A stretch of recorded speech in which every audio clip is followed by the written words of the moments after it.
Assalamualaikum warahmatullahi wabarakatuh. Sebelumnya perkenalkan nama saya Hafid dengan MJ C1411211005 dari kelompok 3 paralel 1 BDP angkatan 58. Di sini saya akan mereview materi praktikum PhysRep dengan kode BDP 1321. Berikut ini beberapa materi per pekannya. Ini di sini ada pekan 2 terdiri dari ciri seksual primer dan sekunder pada organisme akuatik, dan minggu ketiga ada organ reproduksi ikan, yang keempat ada perkembangan gonad ikan, yang kelima ada diameter telur ikan, yang keenam ada HSI dan GSI, yang ketujuh ada induksi hormonal, yang kedelapan ada rekayasa, yang sembilan ada bioesai, dan yang terakhir ada preservasi gonad. Baik, tak lama-lama saja saya akan mereview materi ini. Kita lihat. Jadi minggu kedua itu saya masuki materi ciri seksual primer dan sekunder pada organisme akuatik. Jadi apa sih itu gunanya mempelajari ini itu? Jadi guna mempelajari ini kita harus mengetahui salah satu perbedaan antara primer dan sekunder organisme akuatik gitu. Jadi primer ini yaitu sekunder ini, maksudnya sekunder ini itu ciri yang diamati dari luar gitu. Jadi membedakan jantan dan betina itu tidak berhubungan langsung, sedangkan yang dari primer itu berhubungan langsung. Nah, jadi kalau sekunder itu apa contohnya? Seperti dikromatisme itu terdiri dari ada warna-warna, corak ikan tersebut, atau yang lain-lainnya gitu. Kemudian ada dimorfisme. Dimorfisme ini salah satu tampilan dengan sisi luarnya itu dilihat dari ukuran, bentuk, dan organ-organ yang di dalamnya, serta morfologi organisme tersebut gitu. Kemudian ada primer lagi. Primer itu kan dengan secara langsung ya, dan itu berhubungan juga dengan reproduksi organisme tersebut gitu. Seperti kayak testis itu terletak eh, pada ikan jantan atau si jantan. Sedangkan yang betina itu biasanya eh, ovarium, itu salah satu alat kelamin dari eh, si betina gitu.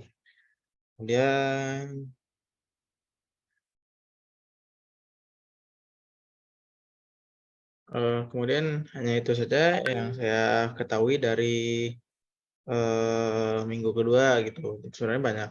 Kemudian yang untuk minggu ketiga kita masuk ya dengan mempelajari organ reproduksi ikan. Jadi di sini saya mempelajari ada tentang Crustacea, ada juga moluska, dan tipe-tipe hewan yang hermaprodit itu. Jadi Crustacea ini untuk bagian organ reproduksinya itu memiliki sepasang testis dan sepasang vas deferens gitu, dan terdiri dari spermanya. Kemudian ciri sekundernya itu ada ukuran lebih kecil dari betina gitu. Jadi si jantannya lebih kecil ukurannya. Sedangkan untuk betina organ reproduksinya memiliki sepasang ovarium, sedangkan dan memiliki sepasang oviduk. Kemudian untuk ciri sekundernya itu ukurannya lebih besar daripada si jantan. Kemudian moluska ini, nah masuk kepada sub moluska itu untuk membedakan jantan dan betina itu, untuk jantan memiliki insang putih, kemudian ada insangnya tuh mengandung sperma, ya, kemudian ada cangkangnya tidak memiliki sisi yang menonjol gitu.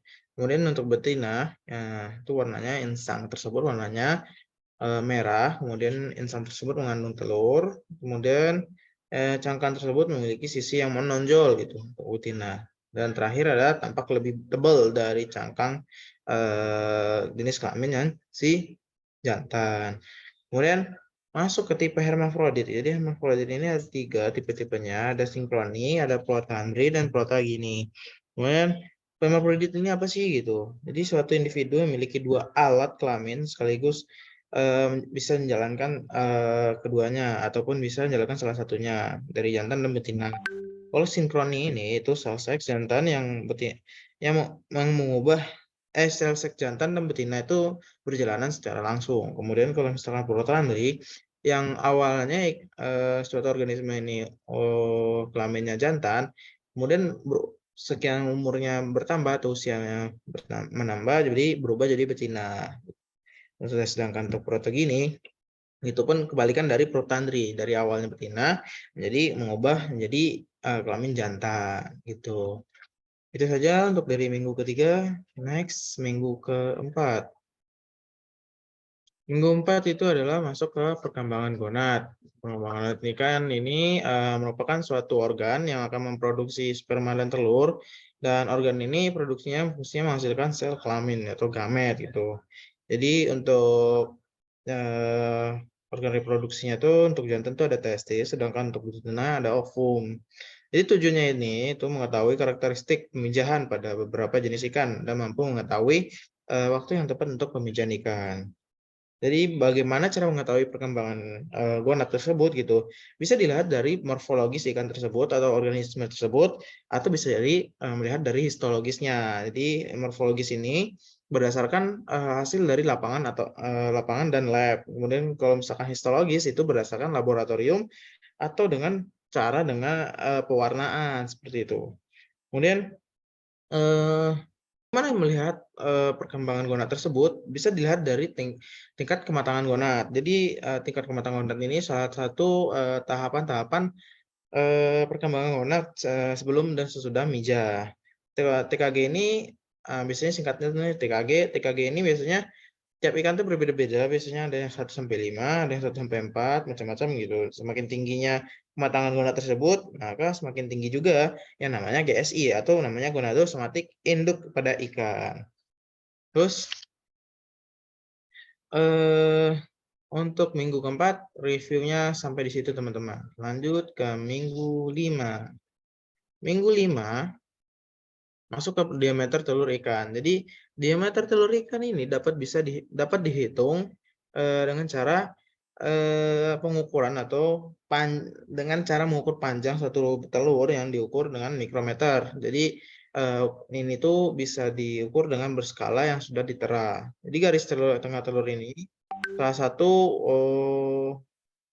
tanda semakin besarnya si telur ini berkembang gonad, dan sebaran garis tengah telur itu mencerminkan pola pemijahan.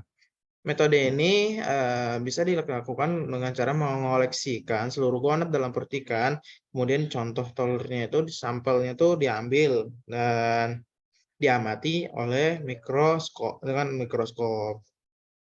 Jadi mikroskop itu terdapat mikrometer. Jadi si telur ini atau ini nanti diambil, dan itu pun nanti diambil beberapa sedikit atau nggak sampai dibelek, cuman diambil sedikit telurnya, kemudian bisa ditaruhkan di kaca preparat. Di kaca preparat itu bisa kita amati dengan mikroskop yang telah ada satuannya, dengan satuannya itu mikrometer gitu.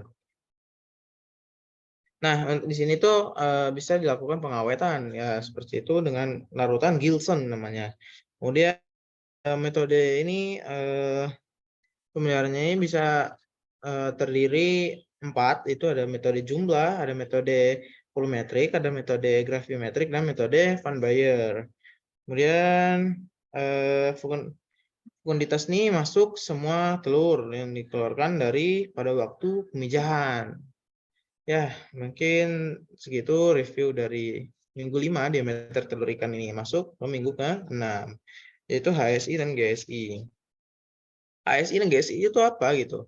Jadi saya sebutkan GSI itu gonadosomatik ikan, indeks. Jadi itu salah satu persentase perbandingan bobot gonad dengan bobot tubuh ikan. Jadi sedangkan HSI ini pada hati itu salah satu persentase perbandingan atau antara bobot si hati ini dengan si tubuh ikan gitu. Salah satu upaya ini sangat dihukumkan karena semakin besarnya telur itu nantinya hati ini perlu kinerja yang baik gitu. Nah, kemudian fungsi hati ini sebagai fitologenesis itu, suatu pembentukan kuning telur. Dan yang kemudian ada deteksi racun. Jadi ini tuh salah satu upaya status kesehatan ikan.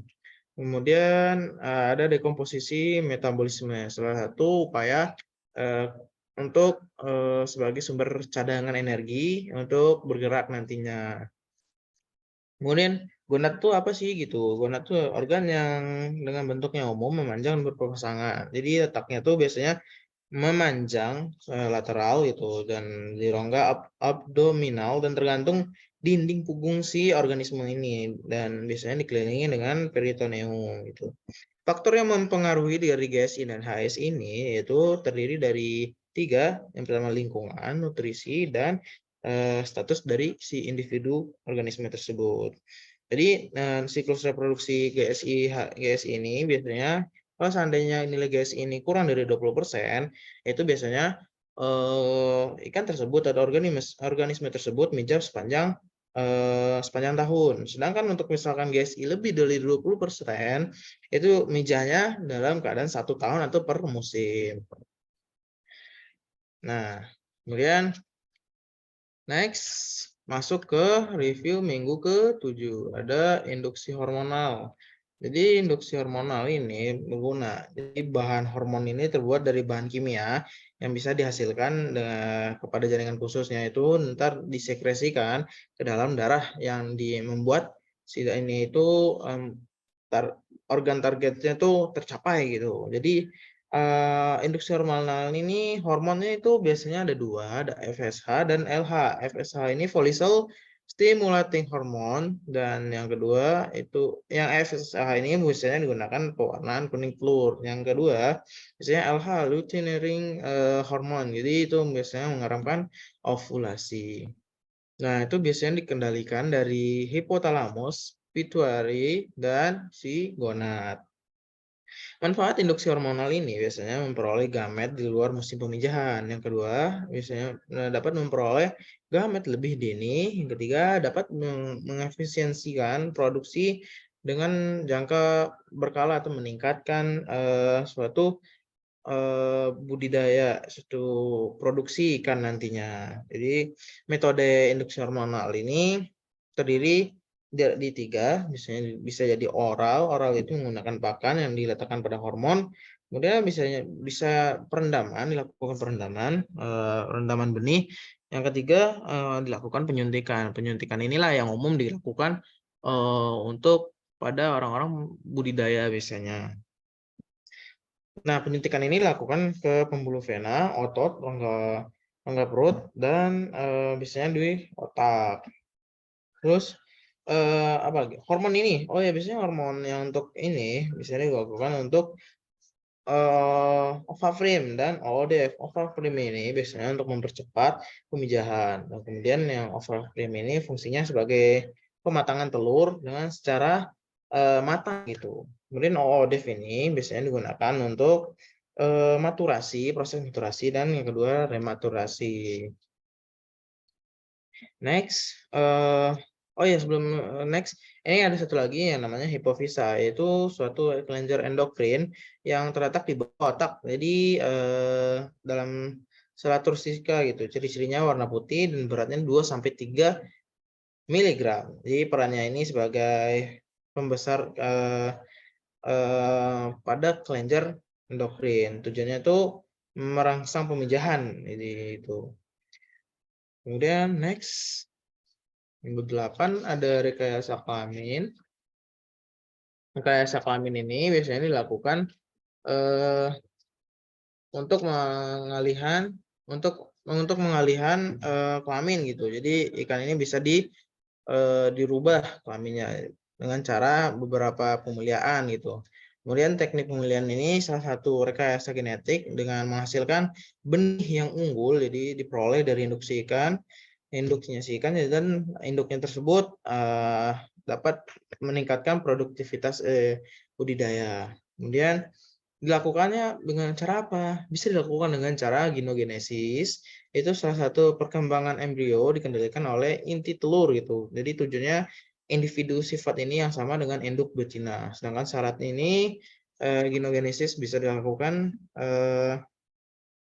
sel spermanya tidak aktif, tapi ada sel spermanya ada, tapi dalam keadaan tidak aktif. Kemudian si ini tuh ginogenesis ini dilakukan dengan mencegah pengurangannya kromosom betina.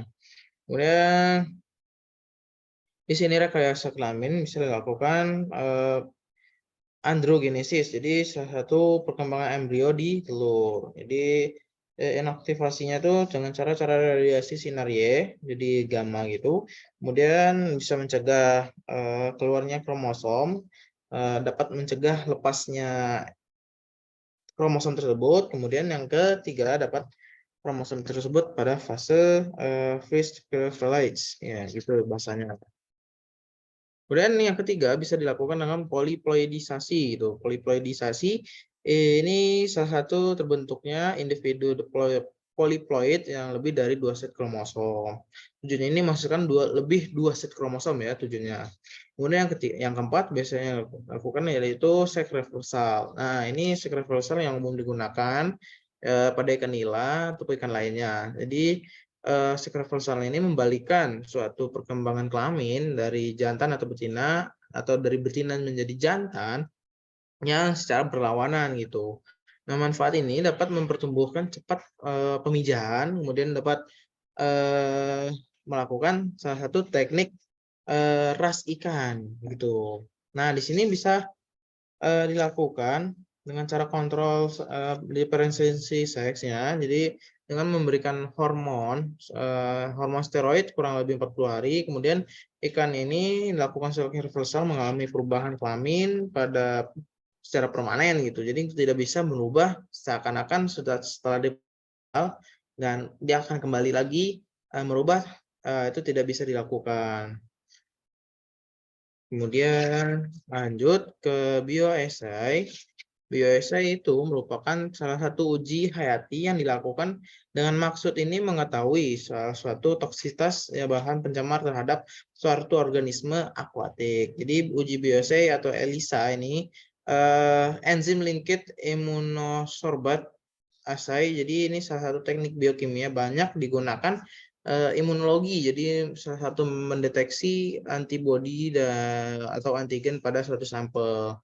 Prinsip kerjanya ini mendeteksi antigen atau antibodi berdasarkan prinsip ikatan antigen atau antibodi. Jadi spesifiknya menggunakan panjang gelombang sebagai pembaca. Manfaatnya dalam aquaculture itu apa? Jadi salah satu pendeteksi residu obat seperti antibiotik dan nitrofuran. Ada yang kemudian ada deteksi penyakit seperti bakteri dan virus. Kemudian ada deteksi hormon seperti estradiol dan testosteron. Nah, ini salah satu upaya yang dilakukan bioesai gitu. Kemudian minggu 10 preservasi gonad gitu. Salah satu upaya yang dilakukan pada minggu terakhir. Nah, next, salah satu lanjutnya itu preservasi gonad. Nah, preservasi gonad ini biasanya dilakukan sebagai pembukuan atau pembukuan. Apa namanya itu? Sebagai upaya yang dilakukan untuk melakukan